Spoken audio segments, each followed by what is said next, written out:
क्या दिमाग, देखो सूत्र देखो कितना अच्छा है। और मैं उस पढ़ता हूँ इसको, ऐसा सुनता हूँ और समझता हूँ और जीवन में उतारता हूँ, सच बताऊँ कितना सुंदर सूत्र दिया। पछताना छोड़ दो, एक सूत्र। पछताना मतलब कोई तुमसे गलती होगी या तुम्हारे ऊपर कुछ कोई किसी ने कह दिया, तुम्हें कोई गाली दे दी, मार दिया, पीट दिया, कुछ भी कर दिया, तो भी पछताना छोड़ो। क्यों चिंता करते हो? और आगे ऐसा काम करो कि तुम्हें छोड़ने वाले पछताएं। समझ रहे ना? क्या नहीं समझ में आएगा? फिर से कह रहा हूं, सुन लो, याद कर लो, याद कर लो इनको, तो याद करो इन सूत्रों को। ये शास्त्र है, ज्ञान है। पछतावा छोड़ दो और ऐसा काम करो कि तुम्हें छोड़ने वाले पछताएं। और सच में मैंने अनुभव किए हैं बहुत सारे विषय, सच में मैंने अनुभव किया है। आप बिल्कुल अपनी प्रशंसा की चाय मत करो। आप सुन लो ज्ञानियों, विनोद भैया, और पीछे चेहरा नहीं दिख रहा मुझे, अंधेरे अंधेरे दिख रहा है, जितने बैठे हो सब लोग, अरे सुन लो मत, हाँ चेहरा मत दिखाओ, दिख रहा फिर, दिख तो रहा पर साफ नहीं दिख रहा, पर दिख रहा। ये तभी नहीं दिख रहा कि नहीं दिख रहा? क्या कह रहा था मैं भी? नहीं, पछताना नहीं, प्रशंसा। अपनी प्रशंसा चाहना छोड़ दो, प्रशंसनीय कार्य करो, दुनिया अपने आप प्रशंसा करेगी। क्या बताओ, सही है ना? बोलो ना हाँ हैं। हम कहते वैसे ही तुरंत। तुम लोगों तो, अब एक ज्ञानी ने कल बोला था, मैं नाम नहीं लूंगा क्योंकि अच्छी बातों में नाम लेता हूँ, बुरे में नहीं। बोले महाराज हम लोग चिकने हैं, हम लोगों को अंदर नहीं आता कुछ। मैंने की तो ठीक है, क्यों ज्ञानी? सही ना? हाँ बोलते बस। बोले कोई बात हुई किसी विषय को लेकर, मैंने कहा नहीं तो विकल्प। बोले मैंने हम लोग तो चिकने हैं, हम लोग, मेरे तो पूर्ण मुझे लगा वास्तव में अंदर की बात बताई इसने। इसका मतलब इसी कारण से प्रवचन में प्रवाह नहीं पड़ता कि तुम लोग चिकने हो। अब चिकने तो हो ही, सच में चिकने हो, है ना? चिकने मतलब सुन लेते हो और बस यहाँ सुनते हैं और नीचे जाते ही उतर जाता है। पर मैं इसलिए फिर भी प्रवचन सुनाता हूँ, सच बताऊँ मेरी सोच है, ऐसा नहीं है सभी लोग चिकने नहीं होते, और सभी लोग भी चिकने हों तो कभी ना कभी तो याद करेगा। वही विषय जाके फिर पछतावा छोड़ दो, ऐसा काम करो तुम्हें लोग छोड़ने वाले पछताएं। और सच कह रहा हूं फिर से, मैंने अनुभव किया इस विषय को,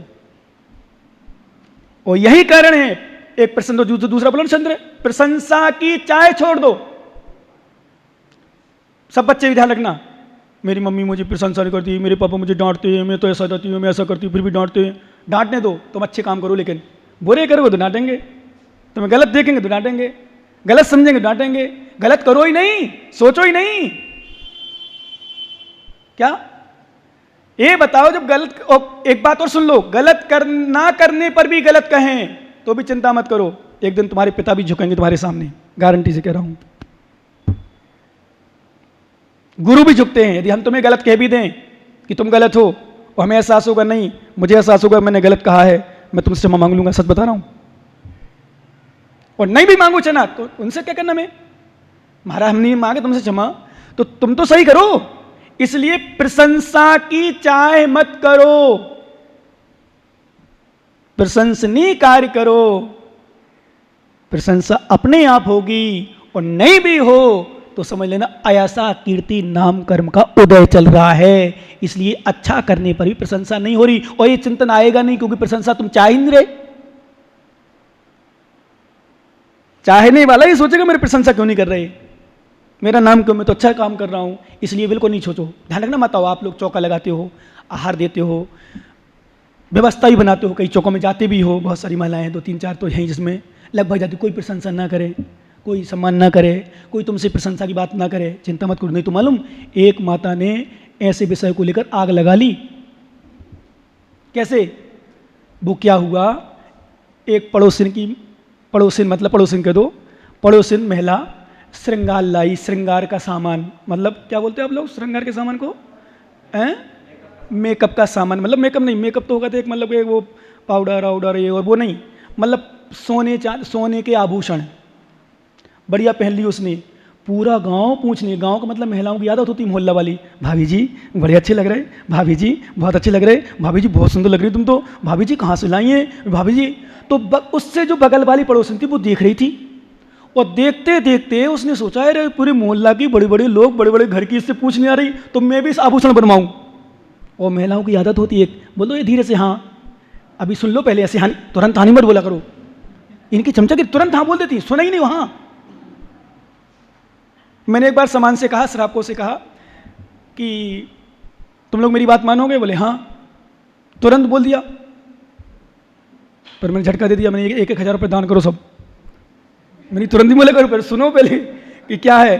पहले बोलो हाँ, यदि कहें कि हाँ बोलो क्या नहीं, हाँ हम करेंगे, तो चाहे गुरु हैं तो बोल सकते हैं, कोई परेशानी नहीं। क्योंकि मैंने आपको बताया, तो गुरु वह काम नहीं बताएंगे जो तुम नहीं कर सकते हो या तुम्हारे करने योग्य नहीं है। ये ध्यान रखना, जो तुम्हारे करने योग्य नहीं वो कहेंगे ही नहीं, और कहेंगे भी तो ये कहेंगे कर सकते हो क्या भाई साहब, ऐसा देखेंगे, डायरेक्ट आदेश नहीं देंगे। पर हम सभा में कह रहे भाई साहब मेरी बात मानोगे ना? हाँ महाराज। फिर मैंने कहा धीरे धीरे खिस्सा किया हो, क्योंकि भीड़ बहुत हो रही थी। गुरसराय की घटना है, यूपी की, उत्तर प्रदेश बहुत भीड़ हो रही थी। फिर धीरे धीरे बढ़ते गए लोग, तो मैंने कहा थोड़ा थोड़ा खिसको किसके, तो मैंने कहा अब चलो कोई बात नहीं। कुछ लोग बोले महाराज बताओ क्या, फिर दूसरे दिन बोले बताओ महाराज क्या, पागल हो क्या पूछते हो, कोई बात नहीं। तो माता मैं ये कह रहा था, एक तुम्हारी आदत है घर के बगल में पड़ोस में, चाहे घर की हो, चाहे जाति की हो, चाहे बिना जाति की हो, कोई अच्छी सामग्री आ जाए, अच्छा मकान बन जाए, अच्छी लाड़ी आ जाए, अच्छी गाड़ी आ जाए, और आभूषण और साड़ी अच्छी आ जाए, तो फिर तो कहने ही क्या है, भाभी जी कहाँ से लाए, अच्छी लग रही, भाभी जी मैं भी लाऊंगी। मतलब पहले हम कह ही देंगे, तो पूरे गांव के लोग प्रशंसा कर रहे हैं उससे। तो बगल वाली ने सोचा है सब इसकी प्रशंसा करे तो मैं भी जाऊं, मैं भी ले आऊं, तो मेरे वहां भी सब लोग आएंगे। विश्वास करो माताओं, एक भी नहीं पहुंचा। और एक भी नहीं पहुंचा तो उसने लगाई मिट्टी यानी केरोसिन तेल डाला, वो आग लगा ली। और जैसे ही आग लगाई, वो आग लगते ही सब लोग दौड़ाए, अरे आग लगी आग लगी आग लगी, बड़े से मर जा रही, तो बचा लिया। और जैसे ही बचे तो एक महिला चेतन की मम्मी जैसे पहुंच गई, बोले भाभी जी ये आभूषण बहुत अच्छे लग रहे हैं, आप कहाँ से लाई थी, वो क्यों चल गई, ऐसी बात करते करते। अरे बोले देवी पहले ही पूछ लेती तो मैं आग नहीं लगाती, यही पूछने के लिए तो मैंने, किसी ने नहीं पूछा तो मैंने आग लगा ली। नहीं समझे? तो माताओं की बुद्धि ऐसी भी चलती है, कभी कभी तुम लोग सही में बुद्धि वो ऐसी बुद्धि वाले तुम लोग हो ना, सच में घात कर जाओगे अपना। इसलिए अब पूछने के, नहीं पूछा तो मतलब क्या, तुम तो आभूषण पहनो। और सच बताऊं, कई बार तो तुम लोग इसलिए श्रृंगार करते हो कि लोग देखें। और एक बात बताऊं सही में, जब तुम्हारा श्रृंगार अच्छा हो जाता है ना, अच्छे कपड़े पहन लेते हो, तो बिल्कुल चाल बदल जाती तुम्हारी। बोलो ना हाँ, तुम नहीं, तुम्हें पता नहीं और एहसास नहीं है, क्योंकि तुम अंदर नहीं जा पाते, वास्तव में चाल बदल जाती है। और 100% रहती, कोई प्रशंसा कर दे मेरी, कोई नई बहू हो, पुरानी हो, बढ़िया नई साड़ी पहने, बढ़िया मेकअप करे, आंखों माता बोलो ना हाँ, एक बार बोल दो आप, पीछे वाली माता हो, नई नई बहुएं हैं, हाँ सच में होता है, नहीं चाहो। इसलिए पहले एक सूत्र लिखा किसी ने इंग्लिश में, simple living and high thinking. क्या लिखा? सिंपल लिविंग, जीवन सादा, सादा जीवन, हाई थिंकिंग, उच्च विचार होना चाहिए, जीवन सामान्य, किसी की चिंता नहीं मत करो। ये दुनिया है, मैंने कहा था ना, बहुत भोला है, बहुत चिकना है। क्या है भाई साहब, क्या बोला था? चिकना है और बड़ा गोल मटोल है। और वैसे हम आगम की भाषा में कहते हैं, तुम लोग दो, तुम्हारे पास एक गला नहीं होता, दो गला है। क्या होता है? एक गला नहीं होता तुम्हारे पास।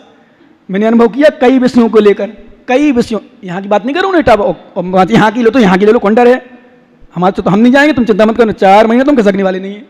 और कहीं जाएंगे तो अच्छे जाएंगे, सम्मान से कहीं आसपास जाएंगे तो जो सीमा हमारी, वैसे नहीं जाएंगे। और वैसे तो 99.9% सुन लो माता हूँ, कहीं नहीं जाऊँगा।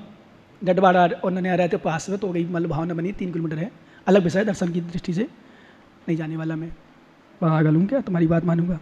हाँ, मैं नहीं सुनूंगा। इसलिए इटावा की बात नहीं है, पर सबकी बात है, तो सब में इटावा बोलो ना, आ गया। तो तुम्हारे पास एक गला नहीं है, कितने गले हैं? अब उसको हिंदी में बोलो, गला, एक गला, अब 2 को बोलो अब क्या अर्थ निकलता है इसका? बोलो ना आप लोग जोर से, कम जिनमानी वाला भी सुने। इसका अर्थ क्या होता है? ये खतरनाक होता है भाई साहब, ये बहुत खतरनाक होता है। बताओ, ये तुम में बहुत होता है, हमने बताया ना बहुत होता है, मत किया करो, छोड़ो। ये आदतें बुरी हैं। कैसी हैं? बुरी हैं, गंदी हैं, बहिरात्मा का लक्षण है, अंतरात्मा का नहीं। और विशेष रूप से एक और मैं तुम्हें छूट देता हूं, घर परिवार में दुकान में करो भी, क्योंकि दुकान में करना पड़ता है। एक को वही चीज 150 की दे दी, वही चीज 700 में दे दी, वही चीज भाई साहब नहीं भाई साहब अभी मैंने बेची 150 में दी, भले 700 में दी तो चलता है, पर कम से कम गुरुओं के पास मत करना। मत बोलना मेरे सामने, नहीं तो मास्क उतर जाएगा। मैं बहुत खराब हूं बोलने में बहुत खराब हूं, तुम्हें पता होगा इतने दिन से। मैं छोड़ता नहीं किसी को छेड़ता नहीं हो। तुम ज्यादा करोगे ना तो छोड़ूंगा नहीं, इसलिए तुम शांत थे, बहुत अच्छे थे अभी सुनो, इस पर बता दूं, तुम्हारी पत्नी इसलिए डिस्टर्ब कर देगी क्योंकि देखो, अब नहीं बोलूं इस पर ज्यादा क्योंकि उसको अपनी तुम्हारी चिंता थोड़ी है, समझे? हाँ, अब ज्यादा मत बोलो मुझसे नहीं छोड़ेगी, नहीं छोड़ेगी। तुम बहुत अच्छी है, बहुत अच्छी, नहीं तो वो भी बेटी परेशान हो जाए और महाराज ने सबके सामने होती मैं खराब चौंका, और फिर सास भी बैठी, समस्या आए भी है। सास न बैठी होती फिर भी चल जा। बहू की बुराई कभी भूल के भी सास के सामने मत कर देना। और सुन माणिक, तूने कान खोल के सुन लिया, आज तू अपनी पत्नी को डांटे ना तो देवरानी के सामने, देवरानी ने पंकज की, देवरानी के सामने और मम्मी के सामने भूल के मत डांट देना है। तू इज्जत चाहता हो अपनी तो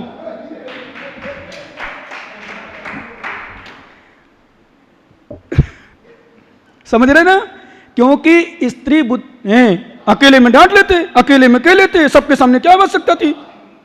क्या माता बोलो ना, हाँ खुशी है तुम मत बोलो, तुम महिला थोड़ी हो। नहीं सुन, खुशी है, खुशी अच्छी बात, कम से कम स्वीकार तो कर रहे हो, और वास्तव में स्वीकार करना चाहिए। इनकी आदत है। तुम एक बात सुनो ज्ञानी, फिर से कह रहा हूं, चांटा मार देना अकेले में, पर देवरानी के सामने एक शब्द मत बोलना यदि तुम्हें चांटा नहीं खाना हो तो। क्यों भाई साहब बोलो ना, हाँ।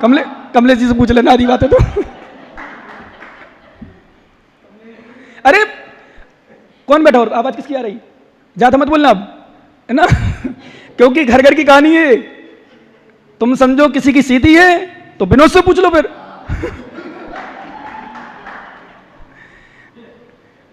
भाई साहब, अब मुझे लोग कहते थे कई बार, बोले महाराज आपकी शादी तो हुई नहीं, आपको ज्ञान कैसे तो हम लोग बुद्धि से समझ जाते हैं भाई साहब। सच बताऊं, तुम लोग व्यापार करते हो, मुझे व्यापार का ज्ञान नहीं ना, तो किया है थोड़ा मोड़ा, सब ज्ञान है।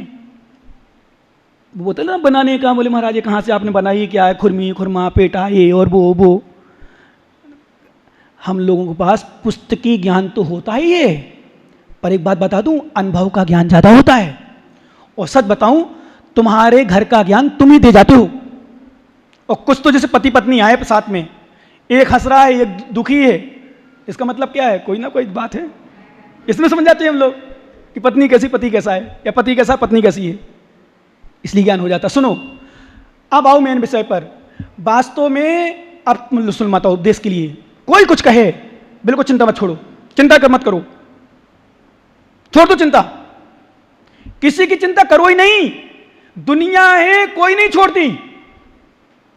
कितना अच्छा काम कर लेना, नोट कर लेना एक बात मेरी शब्दों, कितना अच्छा काम कर लेना, चाहे समाज में हो, चाहे परिवार में, चाहे साधु बस्ता में, चाहे कहीं भी, बुराई करने वाले मिल जाएंगे।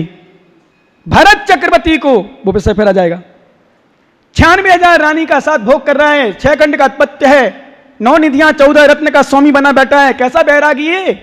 जबकि छायक सम्य दृष्टि, तद्भव मोक्षगामी, चरम शरीरी, नियम से मोक्ष जानना ही है। इसी पर्याय से तीर्थंकर का पुत्र, उसको कहने वाले लोग मिल गए ज्ञानी, तो तुम किस खेत की मूली हो, इसलिए धर्म मत छोड़ना।